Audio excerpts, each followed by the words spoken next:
श्री राधे श्री राधे श्री राधे।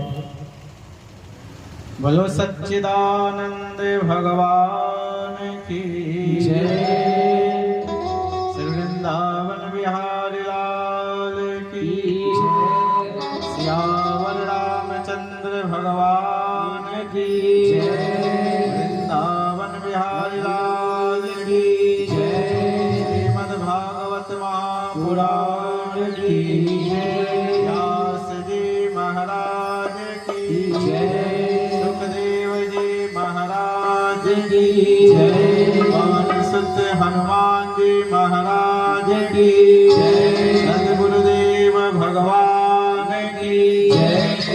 जय जय श्री राधे जय जय श्री राधे जय जय श्री राधे।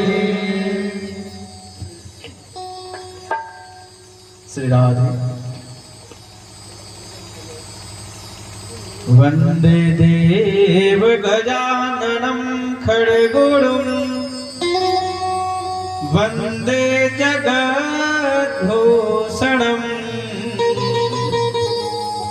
वंदे विघ्नविनायकं त्रिभुवनं वंदे शुभं मंगलम् वंदे स उमासुतं कविवरं वंदे सुलंबोदरं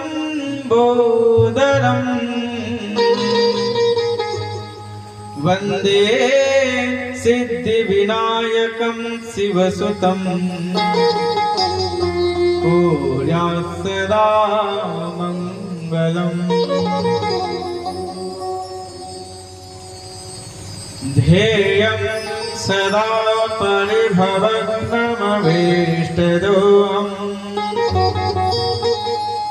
तीर्थास्पदं शिवविरञ्चिनुतं शरणं। भृत्यार्तिहं प्रणतपालभवाब्धिपूतम् वंदे महापुरुष ते चरणारविंदम्।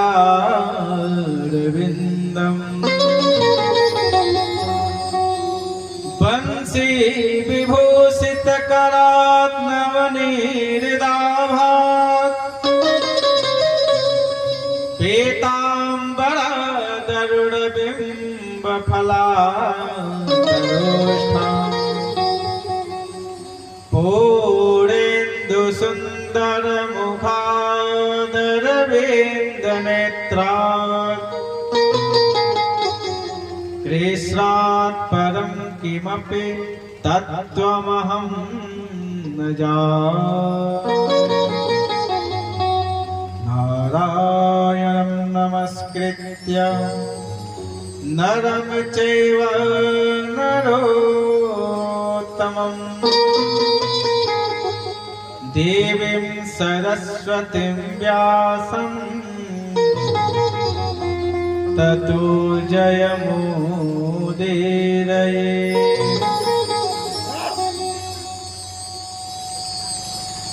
ब्रह्मानन्दं परम सुखदं केवलं ज्ञानमूर्ते द्वन्द्वातीतं गगनसदृशं तत्त्वमस्यादिलक्ष्यम्। एकं नित्यं विमलयचलं सर्वदेशाक्षिभूतं भावातीतं त्रिगुणरहितं सद्गुरुं त्वां नमामि। मनोजवं मारुततुल्यवेगं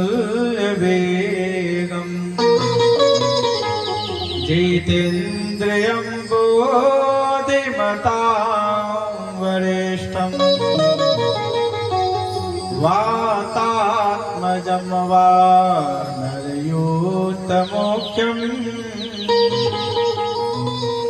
श्रीरामदूतं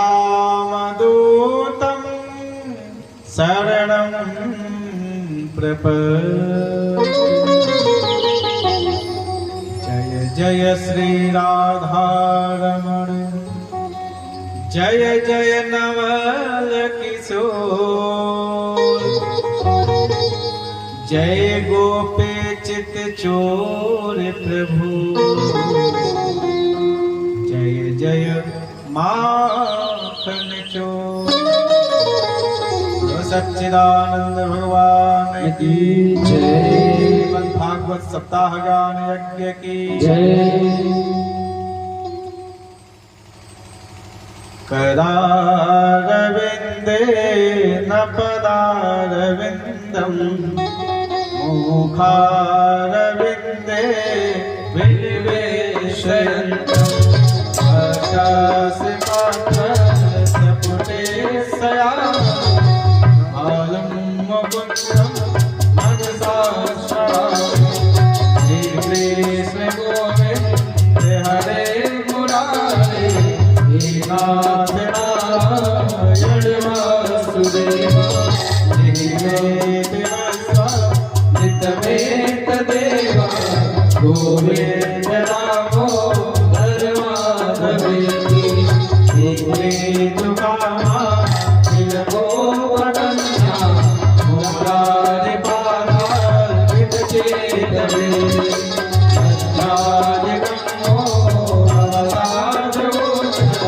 गोविन्द नामो धर्माधवेति। गोविन्द नामो धर्माधवेति। गृहे गृहे गो अवधूतरङ्गा सर्वे मिलित्वा समवादयोगम्। पुराणनामानि पठन्ति नित्यं गोविन्द नामो धर्माधवेति। गोविन्द नामो धर्माधवेति। रूपं शयाना विनये विदेहि नामानि विष्णो नवदन्तयन्त। श्रीदेशितं मयतां प्रजन्ति गोविन्द नामो धर्माधवेति। गोविन्द नामो धर्माधवेति। जीवे सदैव भजसुन्दराणि नामानि कृष्णश्रमणोहराणि। शास्त्रभाषादिविनाशनानि गोविन्द नामो धर्माधवेति। गोविन्द नामो धर्माधवेति। शोभावसाने इदमेव सारम्। शोभावसाने इदमेव गेयम्। देहावसाने इदमेव यज्ञम्। गोविन्द नामो धर्माधवेति। गोविन्द नामो धर्माधवेति। श्रीकृष्णराधा वरगोकुलेशा गोपाल गोवर्धननाथ विष्णु। शिवे विवस्वा कृतमेतदेव। गोविन्द नामो धर्माधवेति। गोविन्द नामो धर्माधवेति। श्रीमद्भागवत महापुराण की जय। भक्तवत्सल भगवान की जय।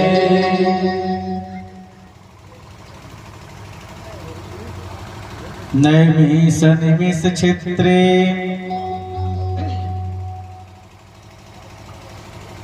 ऋषयः समुनकादयः सत्तं स्वर्गाय लोकाय सहस्र समासत। परम मंगलमय श्रीमद् भागवत सप्ताह ज्ञान यज्ञ परम पावन यह कार्तिक का महीना इसे दामोदर मास भी कहते हैं। इस महीने का एक नाम दामोदर मास है। इसी कार्तिक महीने में भगवान, आगे आप दामोदर लीला सुनेंगे, जिसमें भगवान रस्सी से बांधे गए थे और दाम कहते हैं रस्सी, उदर कहते हैं पेट।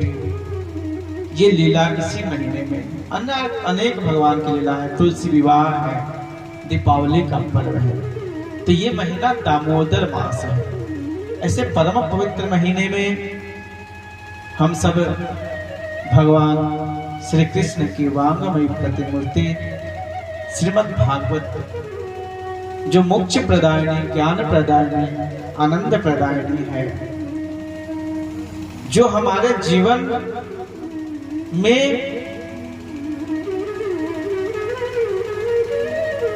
जो हम सब की खोज है, जो हम सब का लक्ष्य है, जिसके लिए अनवरत हम दिन रात लगे हुए हैं, पर वो आनंद नहीं प्राप्त कर पा रहे हैं।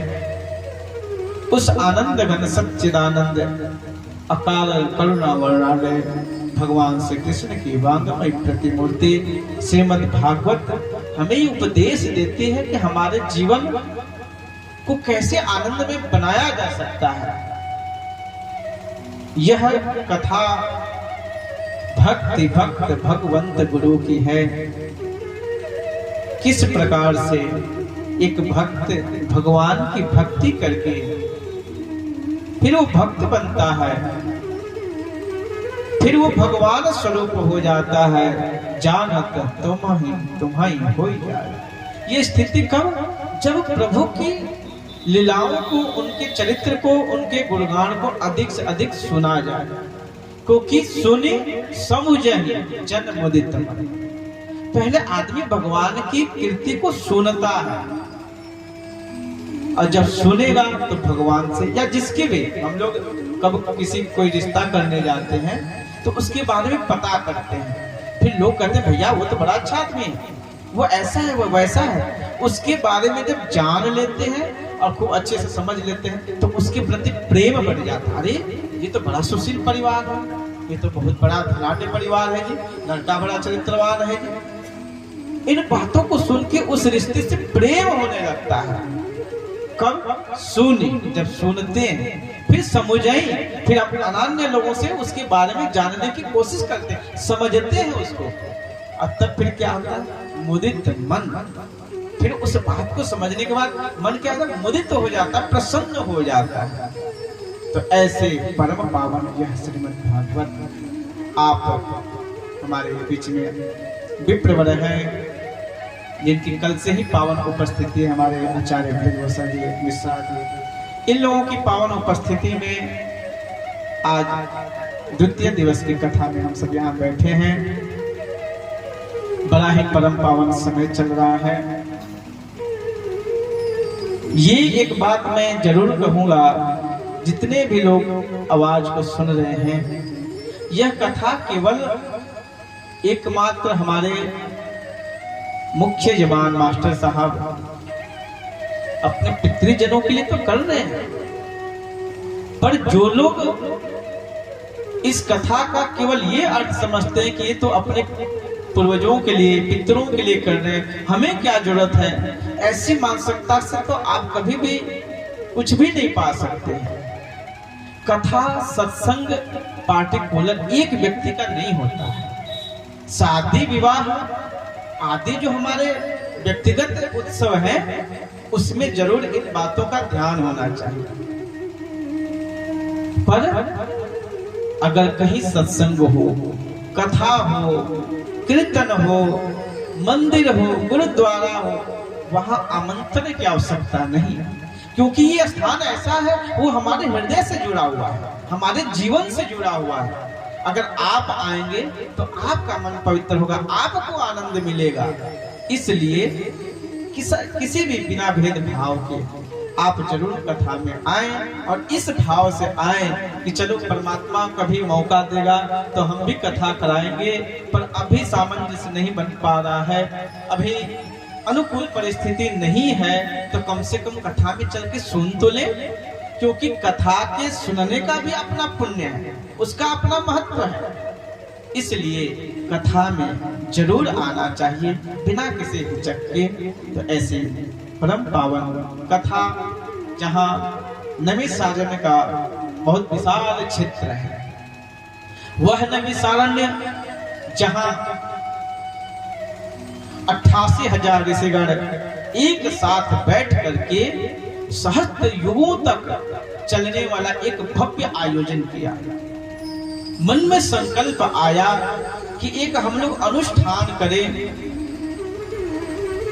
पर ये अनुष्ठान ऐसी जगह पे हो जहां निर्विघ्न पूर्वक हो, दूसरा बैठने की अच्छी व्यवस्था हो, पर्याप्त जगह हो और मन शांत रहे, क्योंकि स्थान का भी बड़ा प्रभाव पड़ता है। आज हम लोग कहीं जाके कुछ भी खा लेते हैं, कहीं जाके कुछ भी कर लिया, नहीं, कहीं का दिया हुआ कुछ नहीं खाना चाहिए, कहीं जाके कुछ नहीं करना चाहिए। स्थान का बड़ा भेद होता है। बड़े बहुत पवित्र स्थान पे जाकर के गलत कार्य नहीं होना चाहिए, उसका मन पे बड़ा ही प्रभाव पड़ता है। आप पाप के भागी के साथ साथ आप विनाश के भागी बन सकते हैं। इसलिए पवित्र स्थानों की पवित्रता का पूरा ध्यान रखना चाहिए। तो स्थान का बड़ा महत्व होता है। ब्रह्मा जी से कहा ऋषियों ने कि प्रभु आप हमें कोई ऐसा स्थान बताइए जहां जाकर के हम ये अपने जो मन में संकल्प हुआ, हम लोगों के मन में ऐसी भावना आई है, इसको हम कैसे पूरा कर सकते हैं, कौन सा वो स्थान है पृथ्वी लोक में। तब ब्रह्मा जी ने एक चक्र छोड़ा और वो चक्र जाकर के आज जो नैमिषारण्य तीर्थ क्षेत्र है उसी तीर्थ क्षेत्र में जाकर के गिरा और वो चक्र घूमता वहां पर गिरा। आज भी आप जाएंगे नैमिषारण्य में तो वो चक्र तीर्थ है। आज भी जो लोग गए होंगे दर्शन किए होंगे, हमेशा वो जल जो है ना चलता रहता है चक्र की भांति। कहने का तात्पर्य कि हम सब का भी मन चंचल है, चंचलम ही मनः। तो इस मन की चंचलता को कहाँ शांति मिलेगी? तो जैसे ब्रह्मा जी ने चक्र को छोड़ करके और संकेत किया, देखो जी यहाँ आओगे यहाँ शांति मिलेगी, वैसे ही हम अपने मन को जो अशांत है उसको मन को परम पावन तीर्थ क्षेत्र नैमिषारण्य में जहाँ जाकर के वो चक्र शांत हो जाता है, स्थिर हो जाता है, जो हमेशा घूमने वाला है वो एकदम बिल्कुल आराम से, उसका कोई चंचलता से, उसके चलने से कोई परेशानी नहीं है। जितना तेज चक्र चलता है, अगर चले उतना पानी चले तो कितने लोग उसमें, वो तो विनाशकारी हो जाएगा। उसी तरह से मन का स्वभाव है चंचलता, पर इतना न चंचल हो जाए कि हमारे कंट्रोल से बाहर हो जाए। गाड़ी भी हम लोग चलाते हैं तो एक गति सीमा होती है, उस सीमा के अंदर चलेंगे तो हम भी सुरक्षित, गाड़ी भी सुरक्षित। अगर उससे ऊपर चलते हैं तो दुर्घटना होने की संभावना होती है।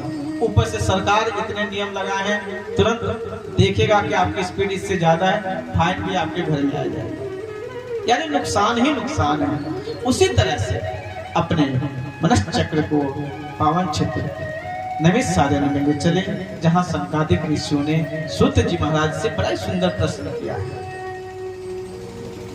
क्या किम श्रेयः कह शास्त्र, किम श्रेय, प्रभु श्रेय क्या है, किम शास्त्र सारः, प्रभु शास्त्र का सार क्या है। ये प्रश्न क्यों हो रहे हैं? कल हमने कहा था कि जो ऋषिगण होते हैं, संत होते हैं, महापुरुष होते हैं, वो केवल और केवल अपने लिए नहीं, परहित बस जिनके मन माने। अपने लिए नहीं प्रश्न किया, अपने तो स्वयं साधन भजन में है, पर अपने साथ साथ जो आने वाला समय है उसको देख करके कि प्रभु हे सूत जी महाराज, जो आने वाला समय है ना, उस समय तो लोग ऐसे हो जाएंगे कि उनकी आयु कम हो जाएगी, मंदः सुमंद मतयो, और आयु के साथ साथ बुद्धि भी मंद हो जाएगी, है ना। सुमंद मतयो, मति भी मंद हो जाए, भाग्य भी मंद हो जाए। आयु भी कम है, भाग्य भी बिल्कुल अल्प है और बुद्धि बिल्कुल अल्प है। अब कैसे होगा? तो कहा कि प्रभु जो आने वाला समय है, मैं देख रहा हूं लोग ऐसे ही हो जाएंगे, किसी को भगवान के चरणों में जाने की फुर्सत ही नहीं रहेगी। लोग अपने अपने कामों में व्यस्त हैं। अगर भगवान की किसी पे कृपा हो गई और अनुग्रह हुआ, थोड़ी आस्था प्रेम है, तो जाके तुम लोटा जल चढ़ा दो। पर प्रभु किसी का भाग्य भी मंद हो और बुद्धि भी मंद हो, उसका क्या उपचार है? कभी कभी वैसे भी लोगों को आप देखते होंगे जो बुद्धि का तो कम होता है पर भाग्य का बड़ा प्रबल होता है। बहुत से लोग ऐसे समाज में, और कुछ लोग होते हैं कि भाग्य तो उनका साथ नहीं देता पर तेज बहुत होते हैं। तो चलिए, भाग्य नहीं साथ दे रहा है पर अपने बुद्धि विवेक से उसके पास ज्ञान है तो वो कुछ न कुछ कर लेता है, जीवन यापन कर लेता है अच्छे से। पर ये जब दोनों मंद हो जाए तब क्या किया जाए? तो बड़े ही तपस्या जिनके मन माने, ऐसा भाव आया कि जो कलयुग आने वाला है, इसमें जो लोग आने वाले हैं उनके लिए बहुत थोड़े शब्दों में क्या दिया जा सकता है। कहाँ इतना समय है जो 18 पुराण के लोग कथा को सुने। अरे पुराणों की कथा सुनना तो दूर, बहुत से लोग 18 पुराणों का दर्शन नहीं किया, 6 शास्त्रों का दर्शन नहीं हुआ। 4 वेद है, उनकी एक एक विचार इतने क्लिष्ट है, उसको पढ़ना तो छोड़। बहुत से लोग वेद 4 ही वेद है, उसको लोग नहीं देखे होंगे। ये भी दुर्भाग्य है। कम से कम हम अपने घरों में, बेशक पढ़े न पढ़े, मैं वेद तो बहुत क्लिष्ट है, पर रामायण तो बड़ा सहज है, सरल है। आज हम अपने घरों में वैदिक पुस्तकों को भी नहीं रखते हैं।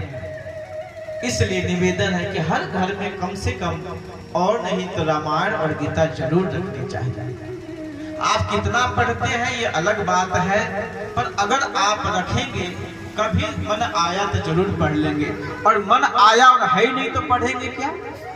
इसलिए रामायण और गीता, ये 2 ग्रंथ को लाल कपड़े में लपेट के पूजा गृह में जरूर रखना चाहिए। उनके रहने का भी एक अपना प्रभाव है। तो कहा कि प्रभु इतने शास्त्र हैं, इतने वेद पुराण, इनको हम समझ नहीं सकते हैं या आने वाली पीढ़ी नहीं समझेगी, तो थोड़े शब्दों में शास्त्र का सार क्या है? भगवान के कितने अवतार हैं शास्त्र सम्मत, और प्रभु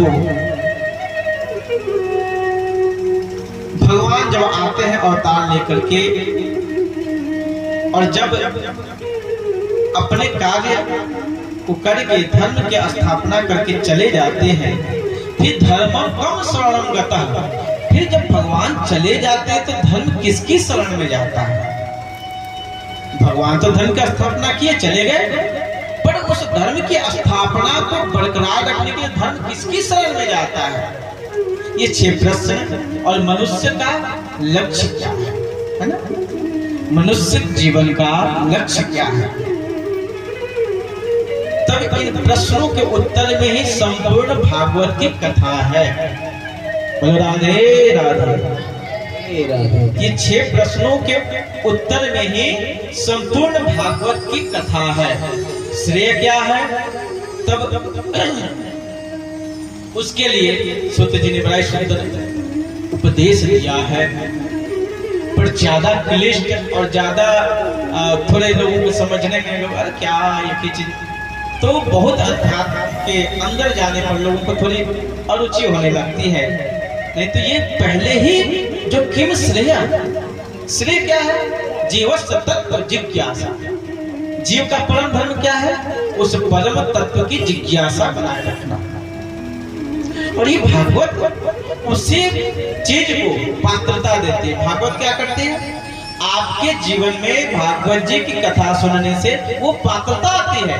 ऐसा नहीं कि जो आज आप लोग सुन रहे हैं वो कभी नहीं सुने होंगे, सुने होंगे, सुनते आएंगे और भी सुनेंगे, पर सुन करके जो निकल जाता है, जीवन में धारण नहीं हो पाता है, बैठ नहीं पाता है, हृदयंगम नहीं हो पाता है, उसके लिए कथा है। अब जब कथा को सुनेंगे, समझेंगे, तो सुनते सुनते फिर मैंने कहा ये पात्रता देती है कथा।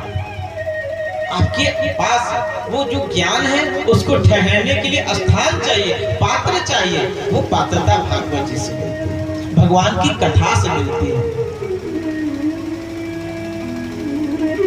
तब श्री सूत जी महाराज अभी इतना भागवत का महात्म्य भी सुना दिए, सारी व्यवस्थाएं कैसे कैसे किया जाता है आदि आदि, पर अभी तक तो मंगलाचरण ही नहीं किए।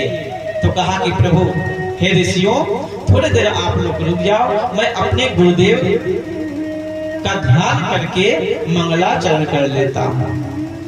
यम प्रयोजन्तमनुपेतमपेत कृत्यम द्वैपायनो विरह कातर्या जुहाव पुत्रेति तन्मयतया तर्वोऽभिनेदो तं सर्वभूत हृदयं मुनिमानतोऽस्मि। नारायणं नमस्कृत्य नरं चैव नरोत्तमं देवीं सरस्वतीं व्यासं ततो जयमुदीरये। दो श्लोकों में वैसे इस मंगलाचरण को किया है सूत जी ने। मंगलाचरण क्यों किया जाता है? थोड़े शब्दों में, केवल श्लोक से, केवल भगवान के एक एक शब्द से संस्कृत में या हिंदी में केवल स्तुति कर लेना ही मंगलाचरण नहीं है। मंगलाचरण करने का मतलब पहला भाव तो ये समझिए कि मंगलाचरण में जिस महापुरुष का मंगल गान होता है, जैसे सबसे पहले हम लोग गणेश जी की मंगलाचरण करते हैं या गुरु की पहले मंगलाचरण करते हैं। क्यों करते हैं? मंगल आचरण, किसका मंगलाचरण किया जाता है? जिनका आचरण ही मंगलमय है। दुष्ट व्यक्ति का आराधना पूजन नहीं होता, जिनका आचरण मंगल हो। तो हम अपने जीवन में चाहते हैं कि हमारा भी जीवन मंगलमय हो, तो केवल मंगलाचरण पढ़े नहीं, उन मंगल आचरणों को अपने जीवन में धारण भी करें। तो केवल जब इन चीजों को आप धारण करेंगे तो आप श्लोक न भी पढ़ेंगे तो भी आपका जब आचरण मंगलमय होगा, आपका कर्तृत्व व्यक्तित्व जब सुंदर होगा तो बड़ा ही आनंद है, फिर तो मंगल ही मंगल है। तो मंगलाचरण किया श्री सूत जी महाराज ने। उसके बाद बहुत प्रसन्न हुए, आह्लादित हुए। क्यों? क्योंकि जो प्रश्न पूछा गया है केवल अपने लिए नहीं पूछा गया है। मुनयः साधु पुष्टो हम भव भक्ति लोक मंगलम तुष्टो हम पुष्टो। अरे साधु, अरे ऋषियों, मैं बड़ा प्रसन्न हुआ इन प्रश्नों से जो जगत का कल्याण करने वाला है ना। इसमें जगत का कल्याण क्या है? इसमें जगत का कल्याण इसलिए है कि जो अब मैं बताने जा रहा हूं उसको जो जीव सुनेगा और उसको अपने जीवन में करेगा, उसका मंगल ही मंगल होगा। उपाय क्या बताया? सबसे पहले किम श्रेय, श्रेय क्या है? तो कई श्लोकों में इसकी बड़ी विशद व्याख्या है, पर उतनी विशद व्याख्या मैंने कहा कि जब होने लगती है तो लोग, क्योंकि ये अध्यात्म का ऐसा ग्रंथ है कि इसको खूब अच्छे से अध्ययन किया जाए, सुना जाए, पूरा विश्वास है कि उसके अंदर भगवान की भक्ति बिल्कुल प्रकट हो जाती है। बोलो राधे राधे। सवै पुंसां परो धर्मो यतो भक्ति रथोक्षति अहेतुक्या प्रतिहता यत्मानां संप्रसेदति। कहा कि सबसे पहले किम श्रेय, सवै पुंसा परो धर्म। सभी लोगों का परम धर्म है वह भगवान की भक्ति करे, है ना। भक्ति केवल हम आप साधु ब्राह्मण नहीं, सबका परम धर्म है कि वो भगवान की भक्ति करे और भक्ति का स्वरूप भी बताया। कल मैं कहा था कि हम लोग भी भक्ति करते हैं। आप जहां जाइए तीर्थों में गजब की भीड़ है महाराज। सावन चढ़ता है, शुरू से कांवड़िए लाल कपड़े पहन के भोलेनाथ के दरबार में वो धक्कम धुक्का होता है। बहुत अच्छी बात है, जाने भी चाहिए, पर उसमें भक्ति का जो स्वरूप है उसका भी पालन होना चाहिए। इसका कल मैंने विस्तृत रूप से थोड़ी चर्चा की थी। तो आज भक्ति का एक स्वरूप, कल मैंने कहा था ना कि ज्ञान और वैराग्य सहित भक्ति हो, पर आज भक्ति का एक और वैशिष्टिक गुण सुत जी महाराज जोड़ते हैं। क्या? अहेतु की अप्रतिहता। भक्ति कैसी होनी चाहिए? हेतु रहित होनी चाहिए, है ना। आज हम लोग भगवान के यहाँ 80% लोग दरबार में इसलिए जाते हैं कि हे भगवान हमारी मनोकामना पूर्ण हो जाए।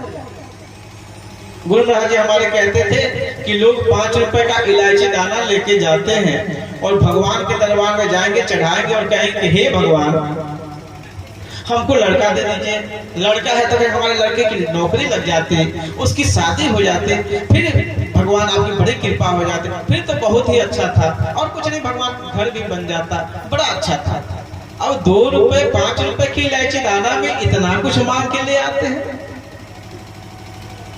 और महाराज जी कहे कि जब ससुराल जाना हो तब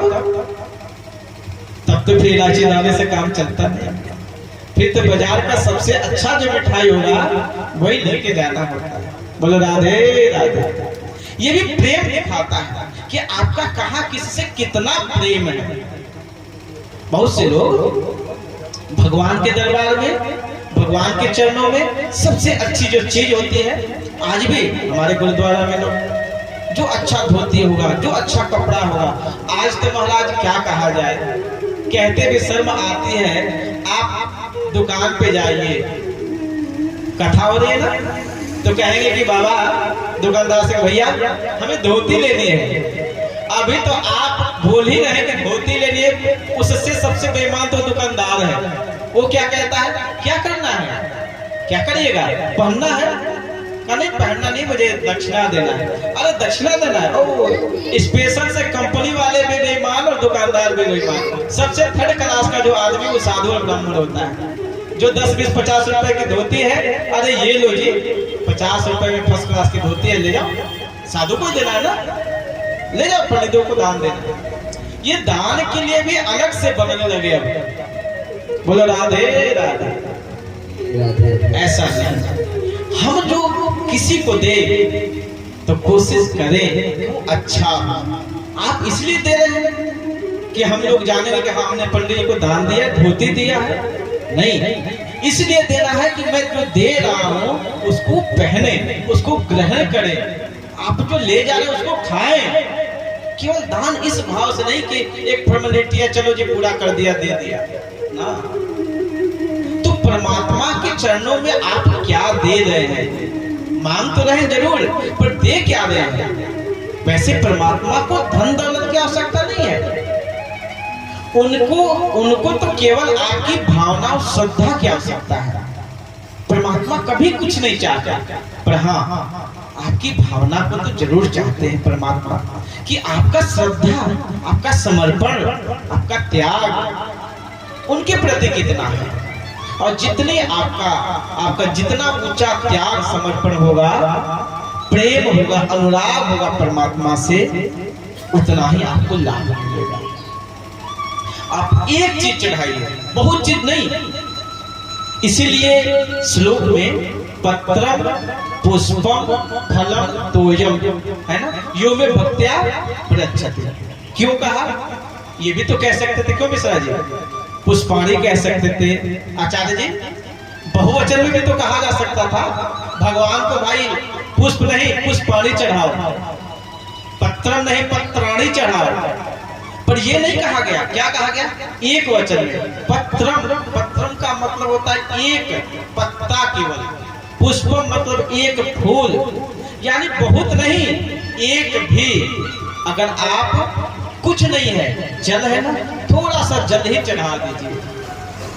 भगवान इतने सरल है कि एक पत्ते पर भी इतना बड़ा फूल का बगीचा, फूल में कितना फूल खिलता है पौधे पेड़ में, पर कहा कि नहीं नहीं, एक फूल ले जाओ और अर्पित कर दो। नहीं फूल है, चलो पत्ता चढ़ा दो, बहुत पत्ता नहीं, एक ही पत्ता बिल्वपत्र एक ही चढ़ा दो, और वो भी नहीं है तो जल ही चढ़ा दो।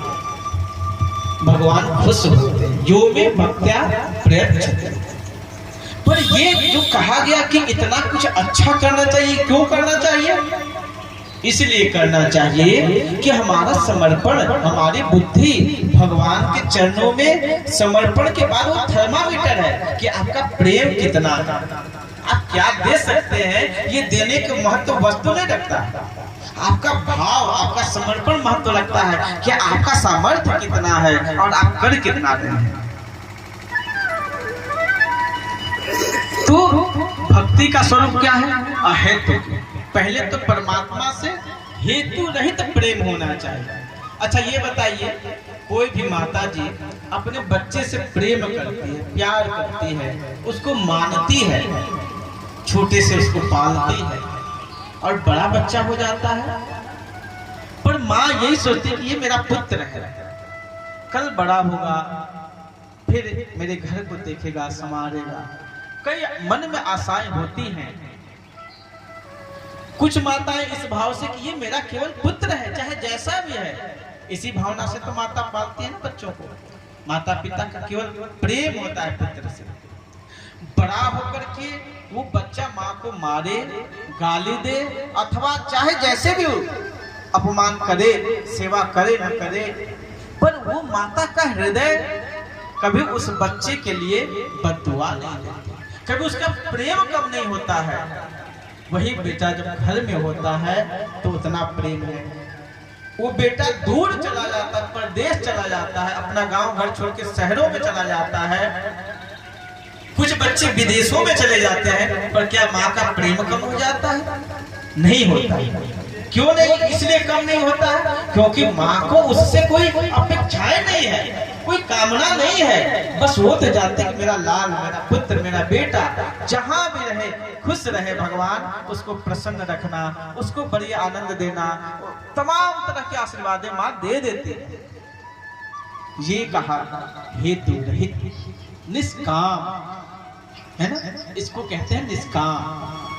आप देखिएगा ये कौमुदनी होती है ना, ये अपने आप या कमल के पुष्प कुछ ऐसे हैं जो अपने आप अनायास, कौमुदनी चंद्रमा जैसे ही रात्रि में प्रकाशित होंगे ना वो खिल जाएगा, चंद्रमा के प्रकाश को देखते वो फूल खिल जाता है।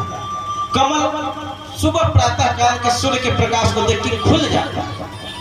अब उसका क्या स्वार्थ है? उससे कोई स्वार्थ है कि चंद्रमा हमें कुछ देगा तब हमको खुलना है? नहीं नहीं, उसका स्वभाव है, उसका प्रेम है चंद्रमा से कि जैसे ही वो शीतलता मिलते, वो चमक मिलता है और वो खुल जाता है। ऐसा प्रेम परमात्मा से होना चाहिए। बोलो राधे राधे। और दूसरा अप्रतिम, यानी निष्कपट भक्ति। तो पहला भक्ति का स्वरूप कि भक्ति जो हो वो निष्काम हो, तब आनंद है। क्योंकि कामना से, मैंने कहा था ना कि जब कामना करते हैं ना तो कामात क्रोधे भी जाए थे। जैसे ही आपकी कामना की पूर्ति नहीं होगी ना तो फिर आपकी निष्ठा डगमगाने लगती है, टूटने लगती है। और आज यही हो रहा है। आज लोग यहाँ चेला बने, फिर पता चला कि अरे मैं तो इतने दिन से चेला बना हूँ जी, मैं इतना गुरु महाराज की सेवा करता, कुछ नहीं मिला, चलो कल दूसरे। एक भगत था, वो 80 जगह चेला के 82 जगह बन चुका था। तो अंत में ये ठाकुर जी हैं, कृष्णचंद्र ठाकुर जी, तो कहे कि एक मैया आई, कहे कि गुरु जी मैं तो 80 जगह चेला बना, 2 जगह और रास्ते में मैं आई तो बन गई, अब मैं आपके पास आई हूँ चेला बनने के लिए। कहा भाई पीछे के गुरुओं में क्या कमी थी जो मेरे पास आ गई? नहीं, मैं गई चेला बनी पर मुझे कुछ मिला नहीं। कहा कि माता तुझे कहीं कुछ नहीं मिलेगी और तू काहे को मेरा भी समय बर्बाद कर रही है, बस तू जहाँ लगी है या तो वहां लगी रहे, नहीं कल को मेरे को भी तू गाली देगी कि बाबा से कुछ नहीं मिलता है। बोलो राधे राधे। नित्य प्रतिदिन अपनी भावनाओं को छोड़ते चले जाते हैं, एक से दूसरे जगह, दूसरे से तीसरे। ये निष्ठा नहीं जमती, क्यों? क्योंकि मन में कामना है और कामना आपकी पूर्ति होगी। कोई जरूरी नहीं है कि आप जो भक्ति कर रहे हैं और उस भक्ति से परमात्मा आपको वस्तु दे, क्योंकि परमात्मा ये जानते हैं कि आपको क्या देना है। इसलिए जैसे एक छोटा सा बच्चा दीपक को पकड़ता है, छोटे छोटे बच्चों के सामने आप रख देंगे ना ये अग्नि वगैरह, वो उसको पकड़ना चाहता है पर माँ उसको हटाती है, बार बार प्रयास करता है तो माँ को थोड़े से तमाचा भी लगा देते हैं, इसको नहीं छूते हैं, जल जाएगा हाथ। पर उस बच्चे को लग रहा है कि ये कोई चमकीला चीज है, पकड़ लो, पर उस माँ को पता है कि इस पकड़ने से मेरे बच्चे का हाथ जल जाएगा, इसलिए वो मना करते हैं। तो कभी भी आपके जीवन में अगर आप चाहते हैं कि ये चाहिए वो चाहिए और अगर न मिले, पहले तो मांगना ही नहीं, भगवान के दरबार में जाके कुछ मांगना ही नहीं। अगर कभी मांगने की इच्छा प्रकट हो गई तो कहना भगवान मुझे भक्ति दो, मुझे ज्ञान दो। ये स्वामी विवेकानंद जी महाराज के जीवन की प्रत्यक्ष घटना है। उनका परिवार बड़ा ही कष्टमय जीवन से जी रहा था, आर्थिक तंगी थी।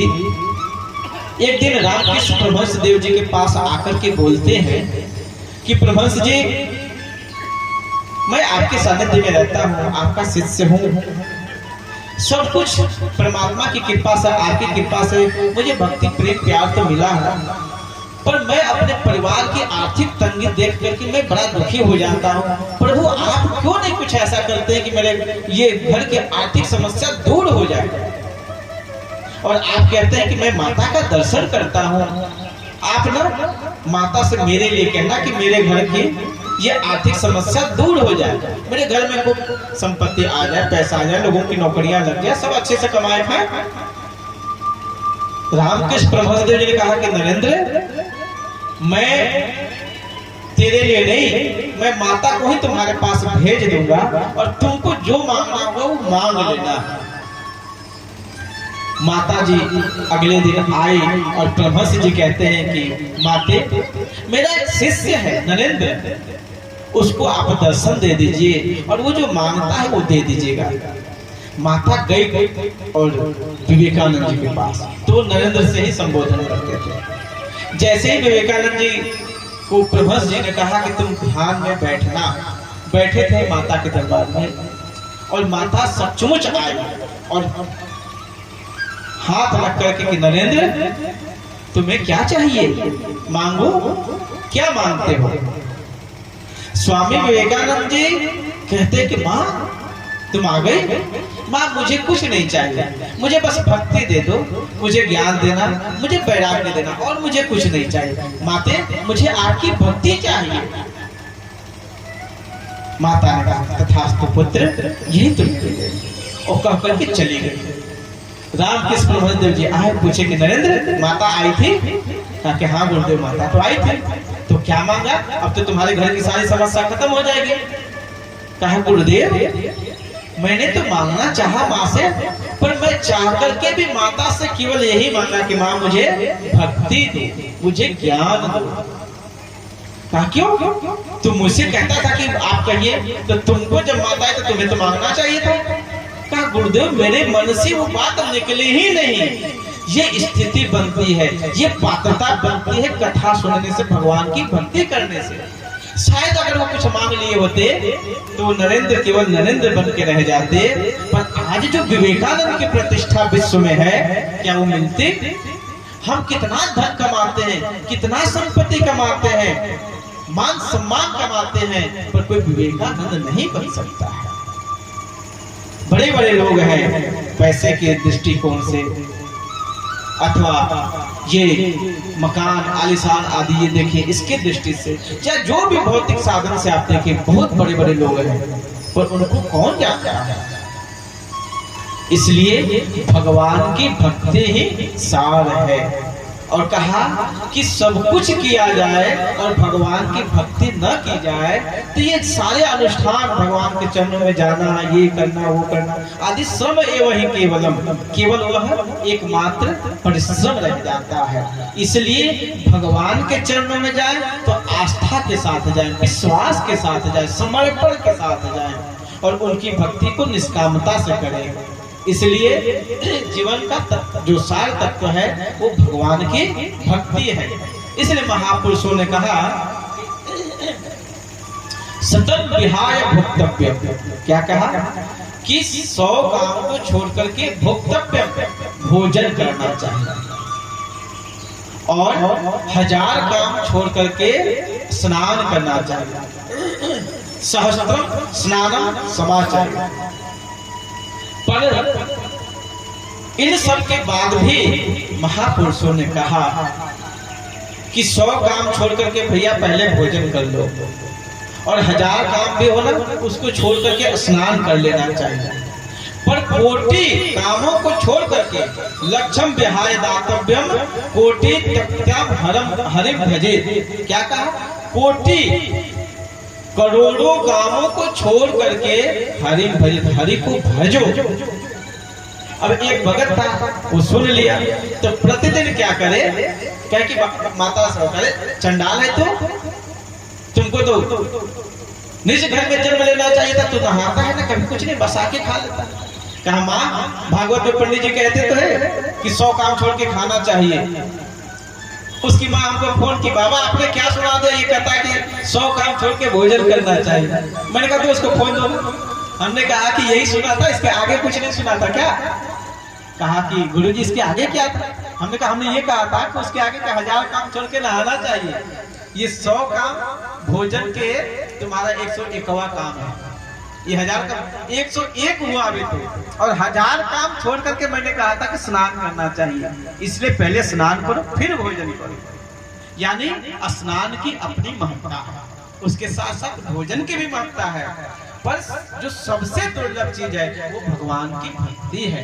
इसलिए जीवन में अगर कुछ सार है वो भगवान की भक्ति है। इसलिए अमृत है हरि नाम जगत में, क्या है? अमृत है हरि नाम जगत में, इसे छोड़ विष पीना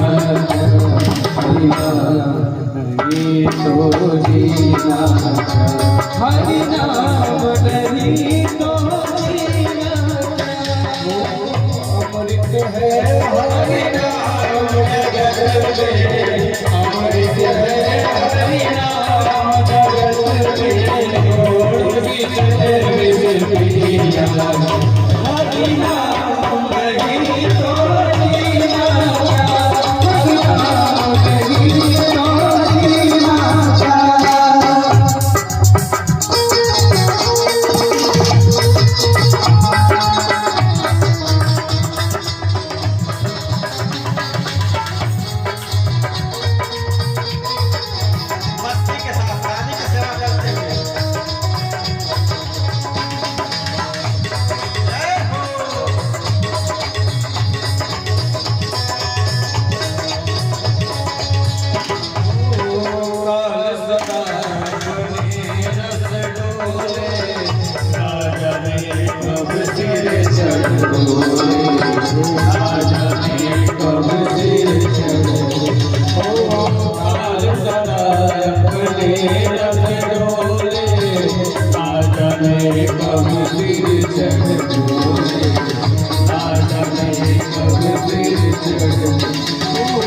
हरि का नाम जपो निस्वार्थ, हरि का नाम जपो निस्वार्थ, कोई हरि नाम नहीं तो जीना, हरि नाम नहीं तो जीना।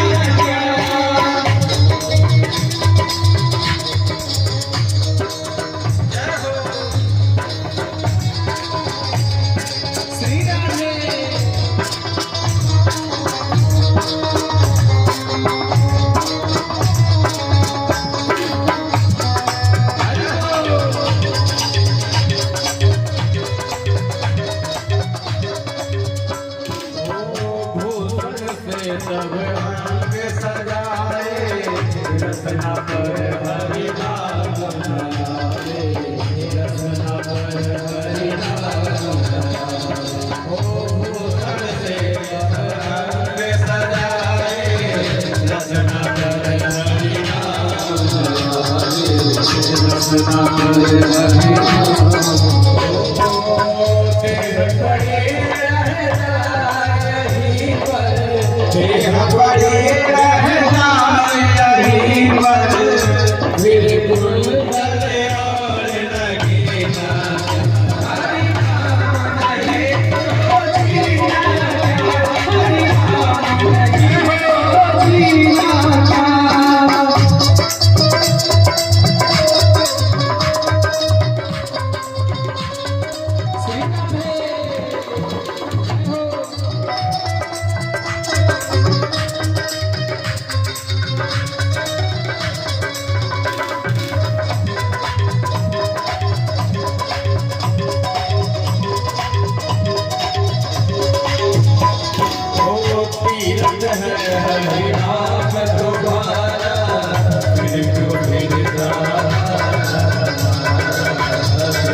भक्तवत्सल भगवान की हरि नाम नहीं तो जीना क्या।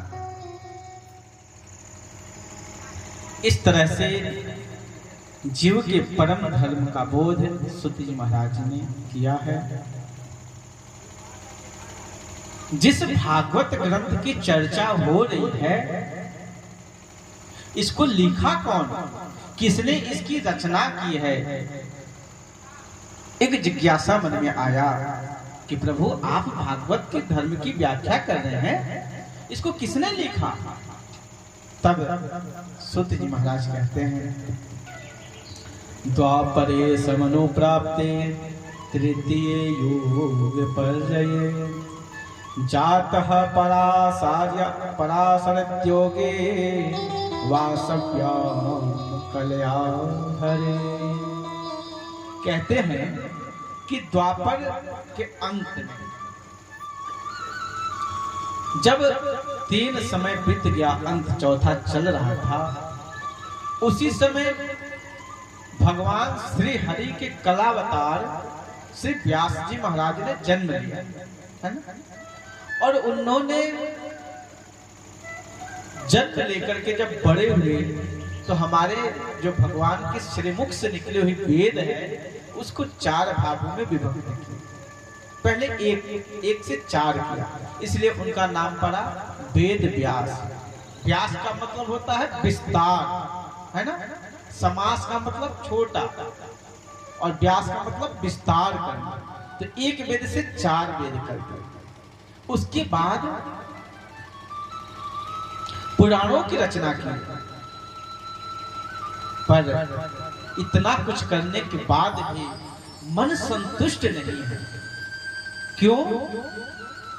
इसलिए कि अभी तक जो मैंने किया है, व्यास जी महाराज सोच रहे हैं कि मैं अभी तक जो किया क्या वो जगत के लोगों के लिए कल्याणप्रद है? क्या वो उसको पढ़ सकते हैं, समझ सकते हैं? अभी मन में असंतुष्टि है। और जब कार्य किया जाए और कार्य करके संतुष्ट स्वयं न हो तो फिर दूसरा कोई कैसे हो सकता है? आज है कि घर के लोग या कोई भी कुछ कहता है, चले गए, जैसे तैसे करके चले आए। खुद भी मन जानता है कि मैं खूब अच्छे से नहीं किया हूं, पर अगर कोई पूछ के भैया कर दिए, हाँ हाँ खूब अच्छा से हो गया, पर कार्य जो हो वो बिल्कुल संतोषजनक है। तो व्यास जी महाराज इतना कुछ करने के बाद भी अभी संतुष्ट नहीं है। क्यों? क्योंकि जो वेद उन्होंने विभक्त किया 4 भागों में, उन वेदों को पढ़ेगा कौन, समझेगा कौन? फिर उन्होंने पुराणों की रचना की, पर जिस पुराण की रचना किए, जैसे शिव पुराण, भगवान शंकर की महिमा से पूरा ग्रंथ भर दिया। विष्णु पुराण में भगवान विष्णु का पूरा चरित्र ही भरा हुआ है। देवी भागवत माता का ही पूरा भरा हुआ है। ब्रह्म पुराण, मार्कंडेय पुराण, तो हर एक पुराण में देवताओं की महिमा है, पर मन संतुष्ट नहीं है। क्यों? क्योंकि अरे भाई, अगर कोई पढ़ेगा भगवान विष्णु के उस विष्णु पुराण को लेकर के तो कहेगा भगवान विष्णु ऐसे थे, भगवान विष्णु वैसे थे। फिर मन में एक बात आएगी कि क्या हम लोग भी कर सकते हैं? तो मन अंदर से आएगा, अरे भाई वो भगवान थे, वो न राक्षसों को मार दे, वो ऐसा कर दिए, हम तो नहीं कर सकते हैं। तो जीव जो कर सकता है वैसा कोई साधन चाहिए। ऐसी भावना से प्रेरित होकर के अभी संतुष्ट नहीं है कि अभी मैंने जो किया वो अभी संतोषजनक नहीं है, और ऐसा सोच करके वो अपने आश्रम के पास बैठे हुए थे। सो आकाश मार्ग से ये एक गुफा है, व्यास गुफा है ना। आप जब जाएंगे केदारनाथ, बद्रीनाथ, तो बद्रीनाथ के ऊपर व्यास गुफा है, वो वहीं उनका आश्रम था, वहीं रहते थे। तो ऊपर से नारद जी विचरण करते हुए जा रहे थे। सो नारद जी की नजर पड़ गई वेद व्यास जी पर। व्यास जी को देखा कि बड़े चिंतातुर बैठे हुए हैं, कुछ सोच रहे हैं। सो संत का हृदय ही होता है दूसरे के दुख को देख करके द्रवित हो जाता है। संत हृदय नवनीत समाना, संत हृदय नवनीत समाना, संत हृदय नवनीत समाना, संत हृदय नवनीत समाना।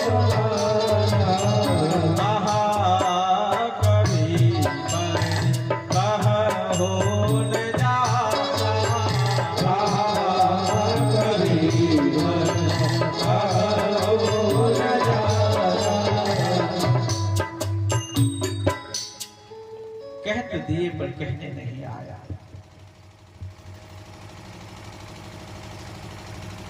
गोस्वामी बाबा जब इस चौपाई को लिखे ना, उस समय मन में भाव आया कि अरे मैंने कह दिया कि संत का हृदय कैसा होता है, नवनीत के समान। नवनीत कहते हैं मक्खन को, पर क्या वास्तव में मक्खन जैसा हृदय होता है? मन में ख्याल आया कि अरे मैंने कह दिया पर ये बात सही नहीं है। अरे संतों का हृदय और कहां मक्खन। मक्खन का जो गुण होता है वो कब पिघलता है? जब उसको ताप दिया जाता है। पर संत का जो हृदय है, पर दुख हेतु संत सु पुनीता। दूसरों के दुख को देख करके संत जन दुखी हो जाते हैं, द्रवित हो जाते हैं। इसलिए गोस्वामी बाबा कहते हैं मैंने तो कह दिया, पर नहीं, पर ताप द्रवई नवनीता। ताप देने से मक्खन पिघलता है, पर संत का हृदय तो दूसरे के दुख को देखा और स्वतः पिघल जाता है। ऐसे कोमल हृदय के होते हैं संत।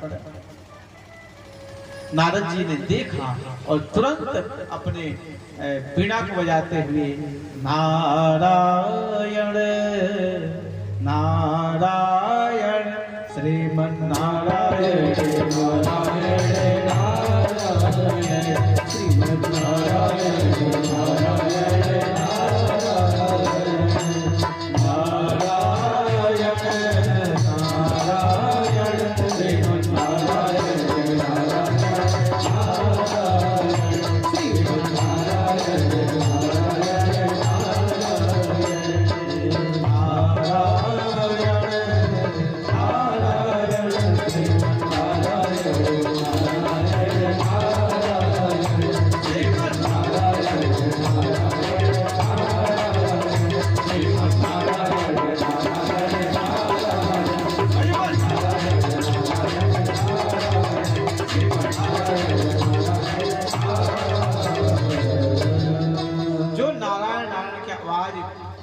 भगवान का कीर्तन करते हुए व्यास जी के पास पहुंच गए और पूछा, पराशर महाभाग,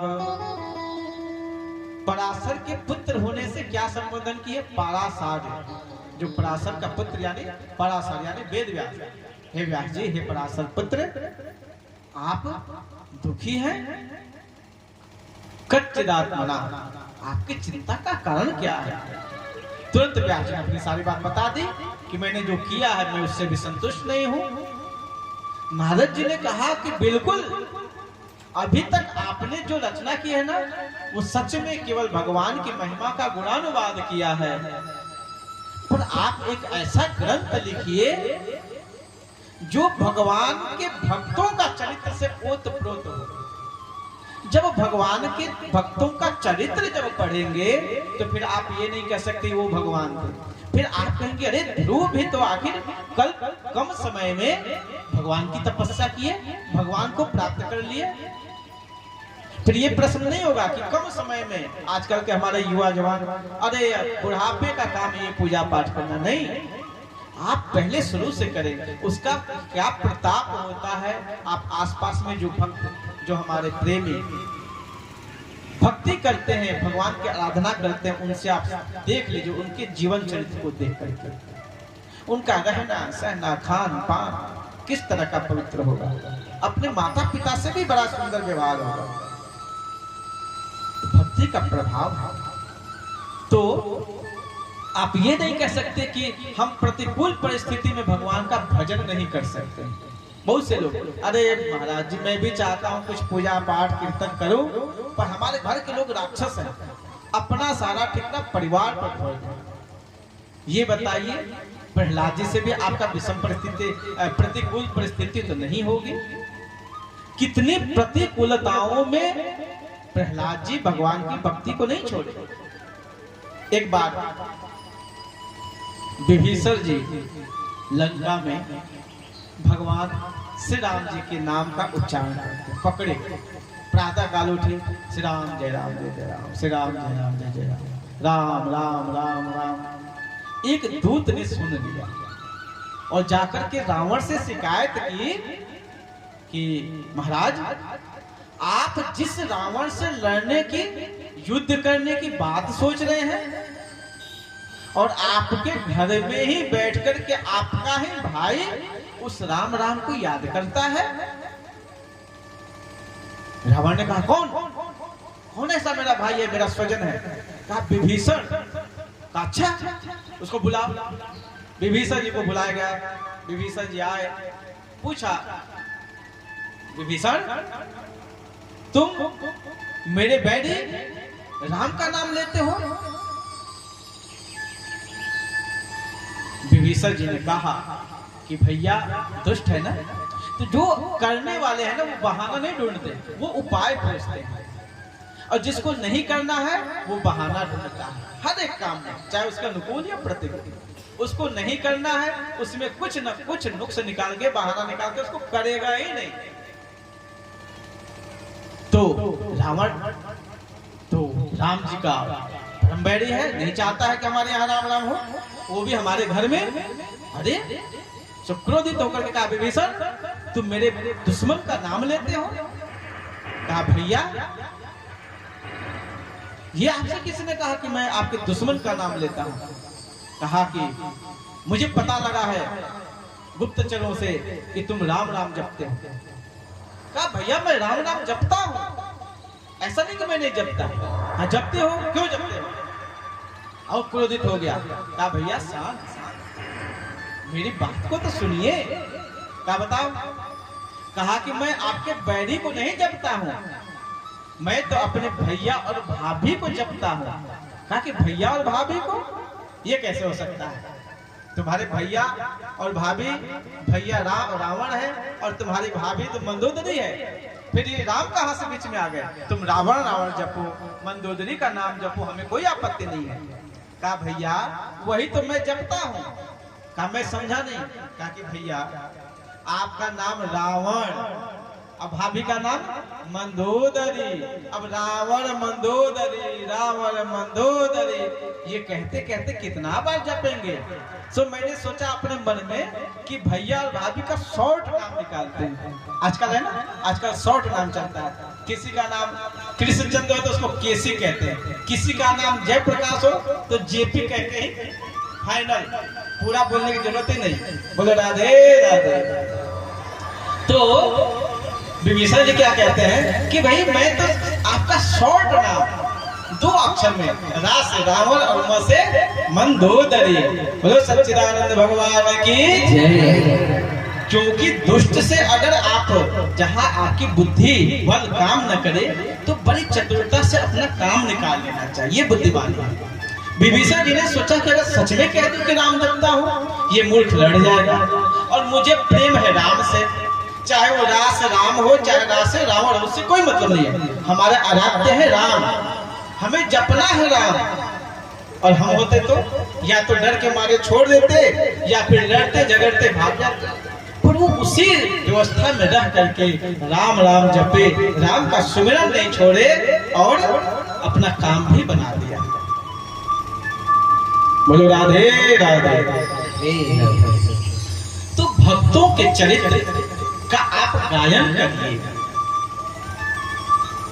और नारद जी कहते हैं कि देखो आज मैं ब्रह्मर्षि हूँ, है ना, पर मैं ब्रह्मर्षि बना हो ना, इसके मेरे पिछले जन्म की कहानी को सुनो। और तब नारद जी ने अपने पूर्व चरित्र को सुनाया है कि भक्तों के चरित्र जो एक प्रेरणा बनती है। इसलिए कहा कि देखो मुझे ही देख लो, मैं आज नारद ब्रह्मर्षि कहला रहा हूँ। मैं पिछले जन्म में तो एक दासी का पुत्र था। अहम पुरातित भवो भवे भवम मुने, है ना, दासास्तु कस्साश्चन वेदवादिना। और फिर अपने पूरी कहानी सुना दी व्यास जी को कि व्यास जी मैं पिछले जन्म में दासी पुत्र था। मेरी माता घरों में जाकर के काम करती थी। बचपन में ही मेरे पिताजी का स्वर्गवास हो गया था और उसके बाद मेरी माँ जैसे तैसे घरों में जाके कुछ काम करके मेरा लालन पालन करती थी। जो कुछ भोजन मिले बचे उसको मैं खा लेता था, लेके आती थी। तो पर मेरी माता बड़ी पवित्र थी और संतों के प्रति, भगवान के प्रति उसका विश्वास बहुत जबरदस्त था। और उसी का फल हुआ कि मैं भी थोड़े भगवान में प्रेम करने लगा भगवान से। एक बार हमारे यहाँ चतुर्मास में संत जन आए, और जब संत जन चतुर्मास में कहीं 4 महीने नहीं जाते तो वो वहीं पे रह गए उसी गांव में। और जो इनकी माता जी थे वो प्रतिदिन संतों के यहाँ जाके झाड़ू बहारू करके, और पहले मिट्टियों का होता था ना तो उसको लीप करके उनका जगह, और जो चूल्हा होता था उसको लीप दी, लकड़ी रख देती थी, और फिर सारे काम करके चली जाती थी घर। फिर कुछ लोगों के भी काम कर लेते थे। घर में गाय था उससे दूध भी ले लेती थी, उसके लिए चारा भी ले आती थी।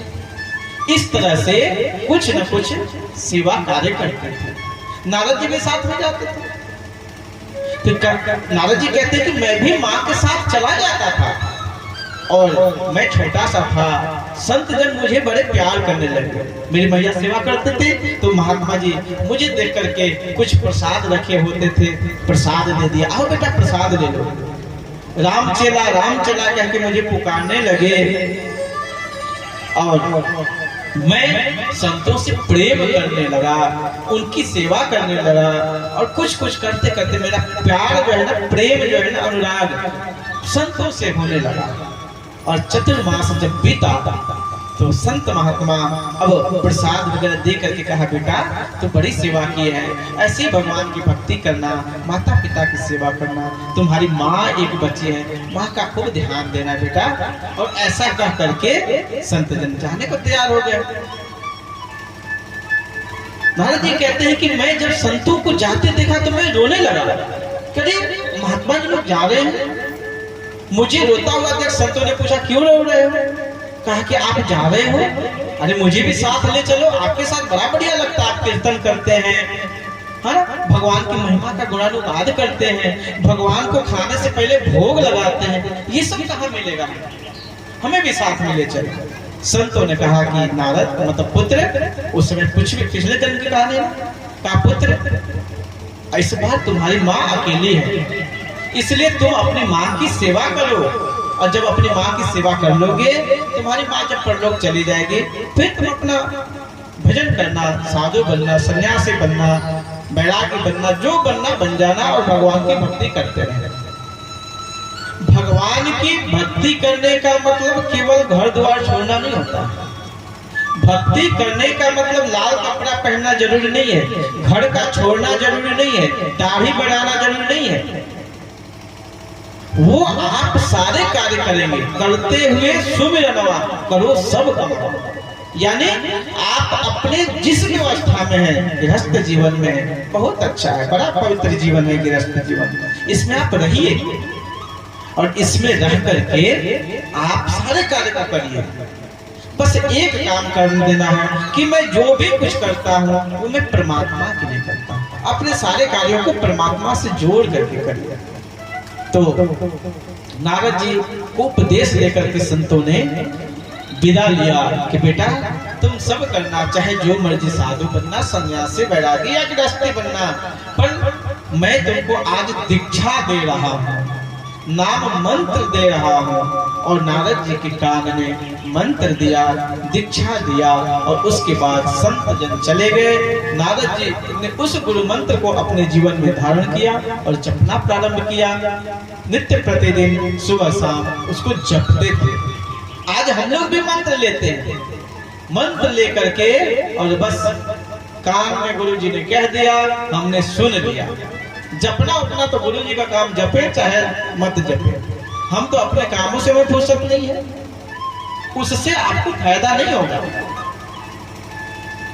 फायदा कब होगा? जब आप उसको करेंगे। जैसे एक पिताजी ना अपने बच्चों को पत्र लिखे, और पत्र में लिखा कि बेटा, घर में रहते थे गांव में, तो पत्र में लिखा कि बेटा मुझे बादाम की जरूरत है, तो लिखा कि बेटा तुम कुशल पूर्वक हो गए, भगवान की कृपा से तुम्हारी कुशलता के लिए मैं प्रार्थना करता हूँ, और बेटे मुझे थोड़ा शरीर जो है वो कमजोरी सा लग रहा है, मैं चाहता हूँ कि तुम वहां से मेरे लिए बादाम भेज देते। और ये पत्र तीनों पुत्रों को भेजा, उनके 3 पुत्र, तीनों को भेज दिया। चलो तीनों के कोई तो भेज देगा।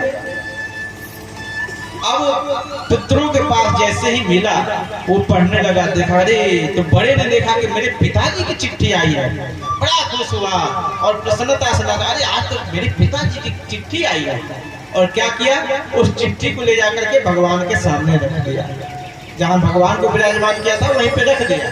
और रोज ओम जय जगदीश हरे, स्वामी जय जगदीश हरे। अब चिट्ठी की रोज आरती होने लगी, किस भावना से कि मेरे पिताजी की चिट्ठी है। दूसरे ने देखा कि अरे पिताजी की चिट्ठी आई है, अरे इसको तो साथ रखना चाहिए, इसमें पिताजी ने आशीर्वाद दिया है। और क्या करता था, अपने पर्स में, अपने पॉकेट में हमेशा उस चिट्ठी को रखता था। बहुत दिन बीत गए, बादाम का पता ही नहीं। विलंब से तीसरे के पास भी वो चिट्ठी मिली। उसने देखा कि अरे पिताजी की चिट्ठी आई है और इसमें आदेश है कि मुझे बादाम भेजना। वो फटाफट गया दुकान और बादाम लिया पिताजी के लिए, उसको पैक किया, पास होकर के पिताजी के पते पर भेज दिया। पिताजी के पास उसमें नीचे लिख करके प्रेषक का नाम होता है। भाई छोटे पुत्र ने, पिताजी आपकी आज्ञा थी, मुझे विलंब से चिट्ठी मिली है, विलंबता के लिए इतना जो विलंब हुआ ना उसके लिए मैं क्षमा चाहता हूँ पिताजी, पर मुझे जैसे ही पत्र मिला मैं तो तत्काल इसको खरीद करके बादाम आपके लिए भेजा है, आप स्वस्थ रहें, प्रसन्न रहें। ऐसा कहते थे। वो चिट्ठी तो पिताजी को बादाम भी मिल गई, वो चिट्ठी भी मिला। बहुत दिनों के बाद वो जब बच्चे आए तो पूछा, बेटा मैंने एक चिट्ठी भेजी थी, तुम लोगों को शायद नहीं मिला होगा। बड़े बेटा ने कहा, क्या बात करते हैं पिताजी, वो तो चिट्ठी मुझे सबसे पहले मिल गई। आपने जिस दिन भेजा था ना, तारीख लिखा था, उसके दूसरे दिन मुझे मिल गई। कहा कि बेटा तुमने तो, मैंने जो कहा था वो तो भेजा नहीं, बादाम तो भेजा नहीं, तुम्हारा भेजा हुआ मुझे मिला नहीं। बेटे ने कहा कि पिताजी मैं तो उस चिट्ठी को नित्य प्रतिदिन आरती करता हूँ, सम्मान से रखता हूँ, वो मेरे पिताजी की चिट्ठी है। कहा अच्छा। कहा दूसरे से पूछा, तुम क्या करते हो? कहा पिताजी वो तो आपने आशीर्वाद में दिया था ना, मैं उसको हमेशा अपने साथ रखता हूँ। कवच अभेद विप्र गुरु पूजा, इस भाव से मैं उसको कवच के समान हमेशा अपने पास रखता हूँ। कहा बेटा इससे तुम्हारा कवच, तुम्हारी रक्षा नहीं होगी, इस पूजा करने से तुम्हारी भक्ति नहीं होगी। उस चिट्ठी में लिखा हुआ था कि मुझे बादाम चाहिए, इसलिए बादाम भेजना था यहाँ, तुम चिट्ठी लेकर के घूम रहे हो। कहने का मतलब कि जो तात्पर्य है, जो भाव है, उसकी पूर्ति होनी चाहिए। आप जहां भी रहे उद्देश्य की पूर्ति हो। आपके हस्त में है, बड़ा सुंदर है, सब कार्य करिए, पर उसके साथ साथ भगवान की भक्ति करिए। ऐसा करके के संत जन तो चले गए। नारद जी गुरु मंत्र का जाप करने लगे और मंत्र जपते जपते एक दिन ऐसी घटना घटी कि उनकी माता जी गाय दूध करके आ रही थी संध्या काल में। इतने में क्या हुआ कि एक सर्प ने माता को काटा, माता वहीं मर गई। लोग आकर के कह, अरे भगत आओ आओ देखो राम चला, तुम्हारी मां मर गई। अरे कैसे मर गई? अरे वो मर गई, सांप काट दिया। सांप काट दिया। नारद जी गए, माता को देखे, रोने आने लगा, रोने लगे, बिलखने लगे। एक मेरी माँ थी, वो भी चली गई। पर भक्ति की जो शक्ति है ना, मैं कल भी कहा था, आज भी आपसे निवेदन करता हूँ, भक्ति आपके प्रतिकूल में, अनुकूल में तो वो आपको आप सहज रूप में है, पर आपके जीवन में प्रतिकूल परिस्थिति आने पर भी भक्ति की शक्ति से आप विचलित नहीं होंगे, डगमगाएंगे नहीं, गिरेंगे नहीं, हार्ट अटैक नहीं होगा। भगवान की कृपा समझ करके आप थोड़े देर के लिए दुख और कष्ट आया है, उसको भगवान की ही कृपा समझ करके उसको धारण कर लेंगे।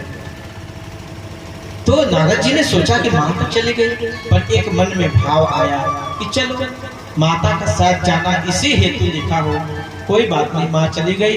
अंत्येष्टि संस्कार करके, अग्नि संस्कार भंडारा करके फिर वो जंगल को चले गए और जाकर के भगवान की भक्ति करने लगे। महाप्रलय जब हुआ तो भगवान की भक्ति में थे ना, तो उसी चिंतन में यम यम चिंतयेत कामम, जिस कामना से चिंतन हो रहा था, तुम प्राप्त होते निश्चितम, फिर वो तो प्राप्त ही हो रहा था, भगवान का चिंतन हो रहा था, सब भगवान के ही स्वरूप में विलीन हो गए और अगले जन्म में भगवान जी के, ब्रह्मा जी के मानस पुत्र में प्रकट हुए।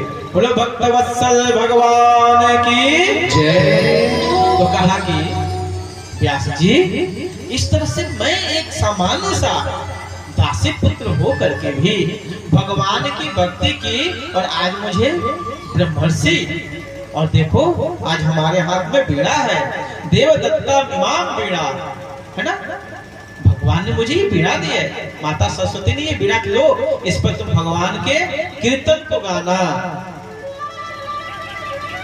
और इस तरह से आज भी मैं भगवान के गुण, संतों के गुणानुवाद को करता रहता हूँ, गाता रहता हूँ। इसलिए जिसका जीवन संत सद्गुरु से अटैच हो जाता है, जुड़ जाता है, फिर तो उसका जीवन मंगल ही मंगल है। इसलिए संतन के संग लाग रे, संतन के संग लाग रे, तेरी अर्जी बनेगी।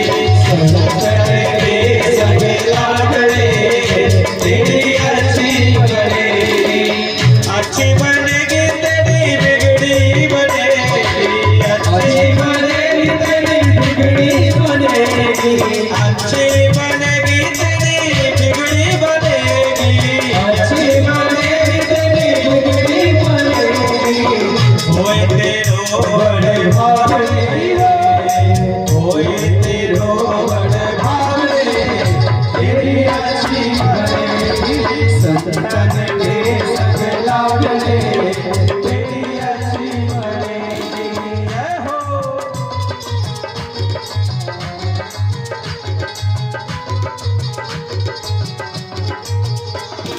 श्री राधे।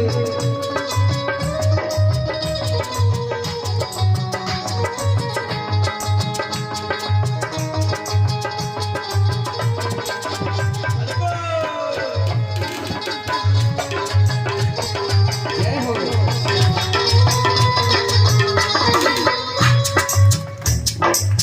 संतन संग करी पुण्य कमाई, संतन संग करी पुण्य कमाई, संतन संग करी पुण्य कमाई, संतन संग करी पुण्य कमाई, राम चरण अनुराग रे, राम चरण अनुराग रे, तेरी अच्छी बनेगी संतन के संग लाग रे, तेरी अच्छी बनेगी।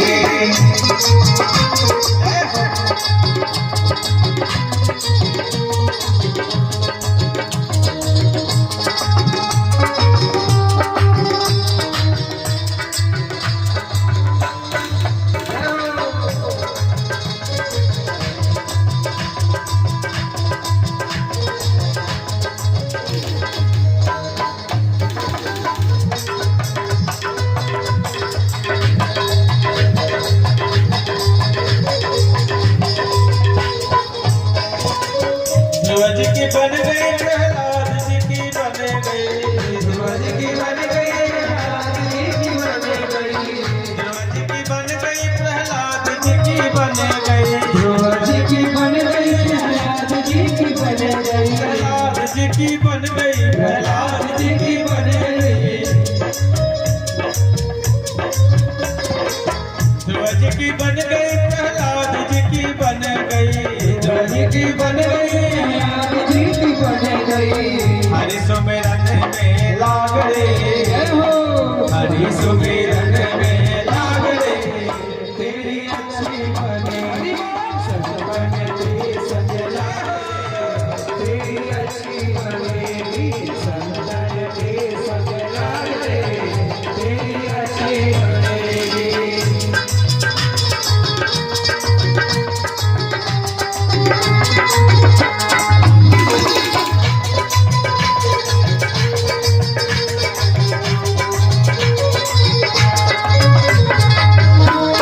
हरि बोल।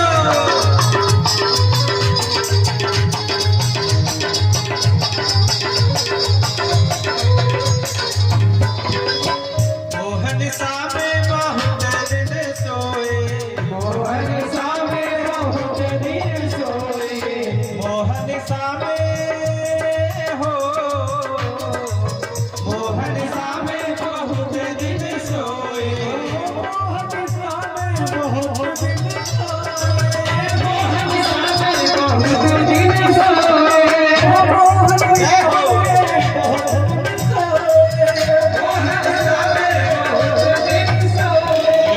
जाग सके तो अब जाग रे, जाग सके तो अब जाग रे, तेरी अच्छी बनेगी संतन के संग लाग रे, तेरी अच्छी बनेगी संतन के संग लाग रे, तेरी अच्छी बनेगी। जय हो। ये कथा कीर्तन जलाने के नहीं होता है। अरे बोलो। जय श्री राधे।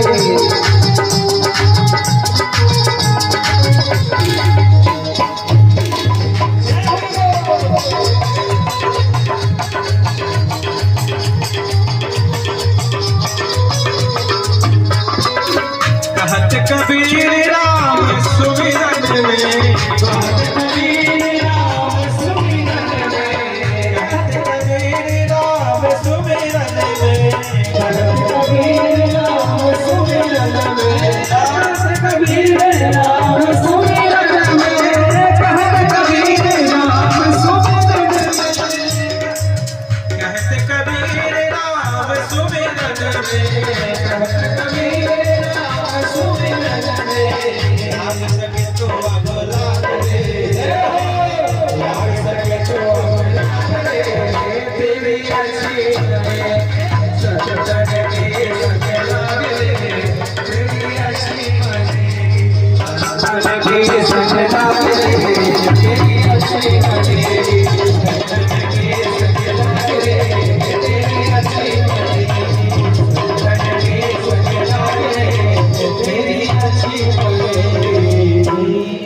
बोले संत भगवान की जय हो।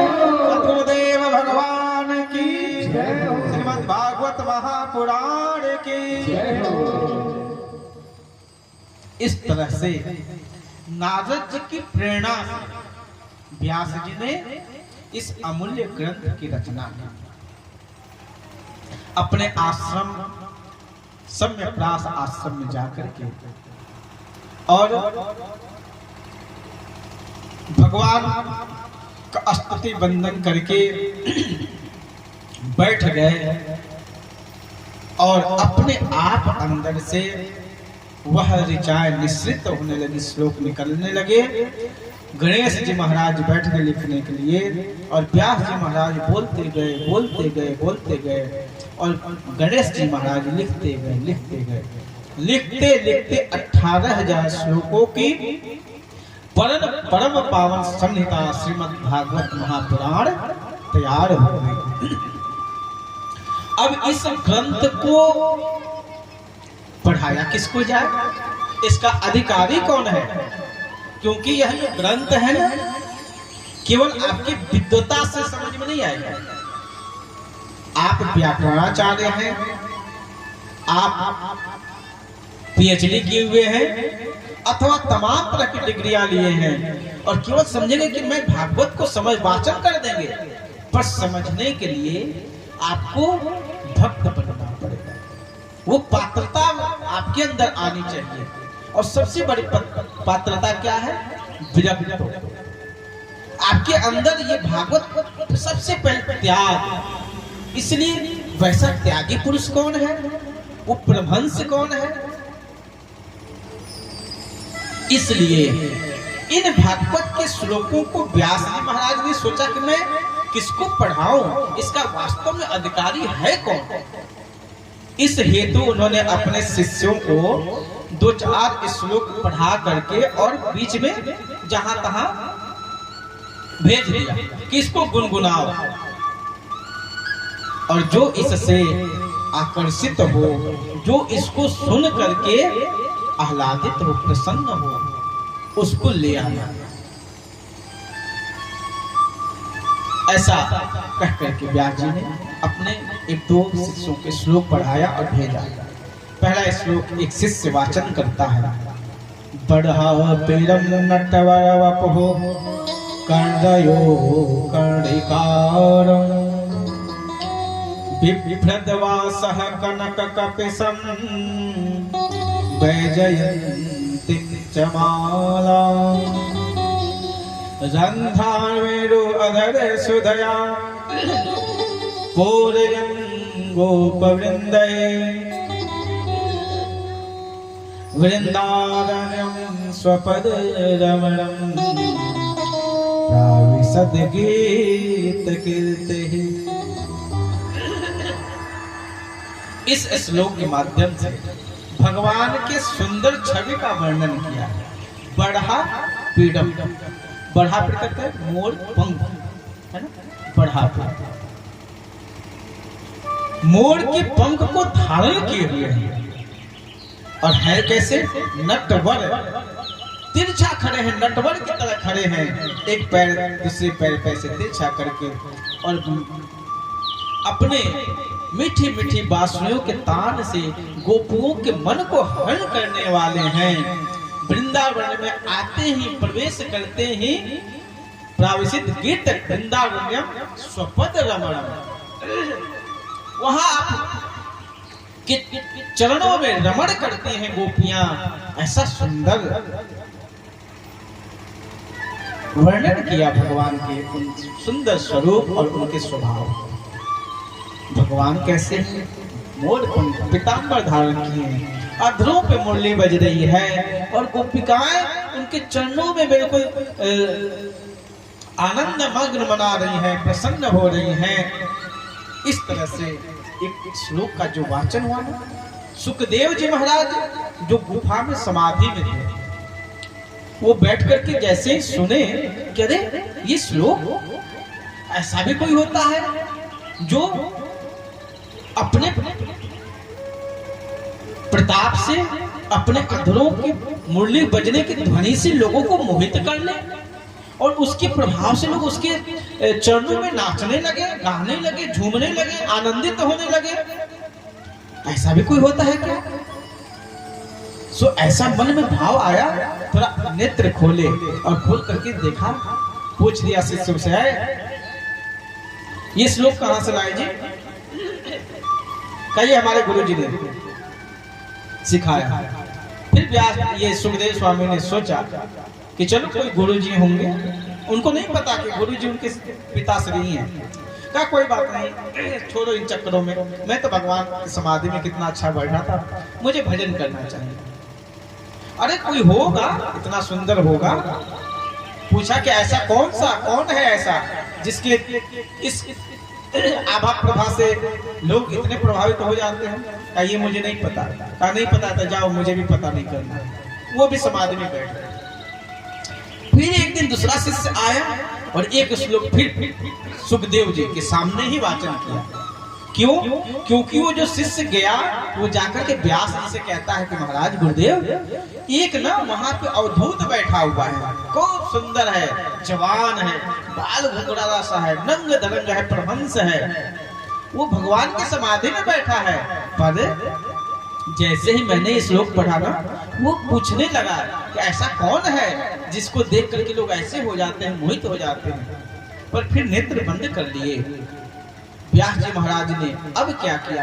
भगवान के स्वरूप का वर्णन किया, अब गुण का वर्णन करते हैं। अहो बकीयम स्तनकालकूटम जिघांसया पायदत्त साथिम लेभे गतिम धात युचितां ततुन्नयं कमवा दयालुम शरणं ब्रजेयं कमवा दयालुं शरणं ब्रजेम अहो बकीयं स्तनकालकूटम्। इस श्लोक में भगवान के गुण की प्रशंसा की गई। क्या? अहो बकीयम।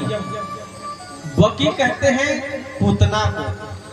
इसका एक भाई है बकासुर, है ना? तो बकासुर की बहन होने के नाते इसका नाम था बकी। बका और बकी दो भाई बहन, दोनों असुर। तो कहा कि अहो बकीयम, यानी अरे वो पुतना को देखो, अहो बकीयम स्तन कालकूटम, जो अपने स्तन में कालकूट जहर को लगा करके भगवान के पास गई। क्यों? मारने की इच्छा से। पर कितने दयालु भगवान हैं। लेभे गतिम धात जो चिताम ततुन्नयम। क्या किया? लेभे गतिम, उसको क्या दिया? सदगति दी।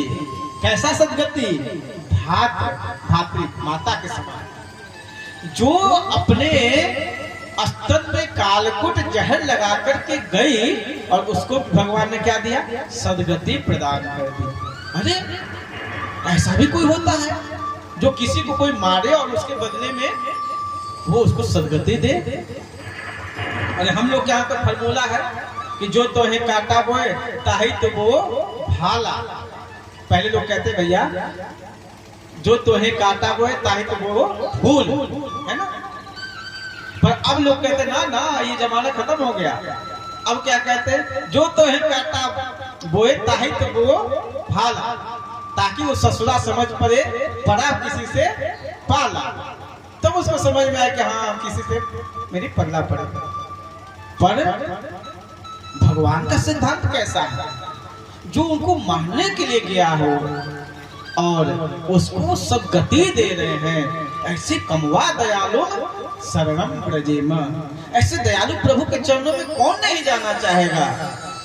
क्योंकि वो भक्तों के अवगुण को नहीं देखते। भगवान भक्त के किसी एक गुण को, है ना, किसी एक अच्छाई को देख लेते, उसी पे रह जाते हैं। उनको बहुत सारा कुछ नहीं चाहिए, आपका कोई भी। इसलिए हम लोग बहुत जप नहीं कर पाते, हम बहुत तप नहीं कर पाते, हम बहुत दान नहीं कर पाते। आप एक नियम बना लें, मैं कुछ नहीं कर पाता, केवल इतना तो कर पाऊं कि मैं भगवान के चरणों में जाकर प्रणाम कर दूं। ये आप अपना नियम बना लें। मुझे प्रातः काल उठना है, स्नान आदि से निवृत्त होने के बाद मैं बहुत कुछ नहीं करूंगा, केवल भगवान के चरणों में जाके प्रणाम कर दूंगा। अगर आप यही अपने जीवन में नियम बना लिए ना, ये आपके मुक्ति के लिए पर्याप्त है। बोलो राधे राधे। क्यों? क्योंकि भगवान को बहुत कुछ नहीं चाहिए, भगवान को तो कुछ चाहिए, वो भी समर्पण से चाहिए।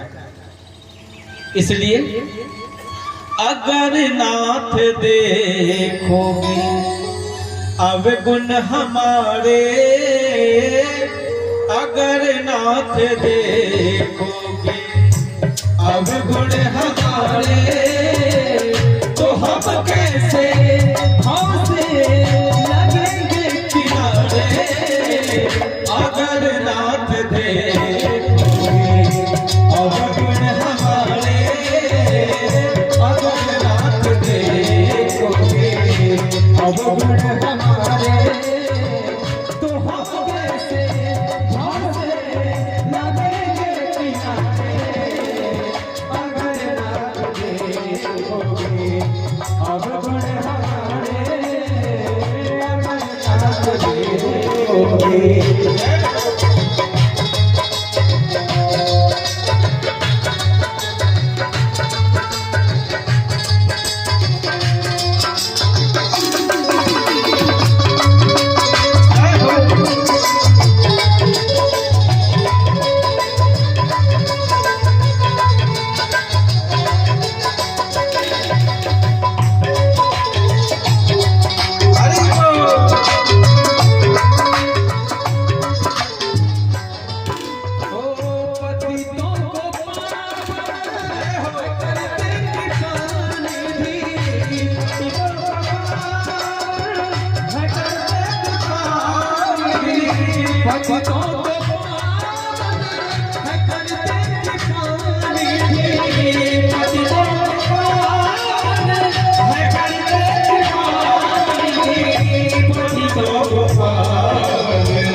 से ये मन होगा निर्मल तुम्हारी कृपा से, ये मन होगा निर्मल तुम्हारी कृपा से, ये मन होगा निर्मल तुम्हारी कृपा से, ये मन होगा निर्मल तुम्हारी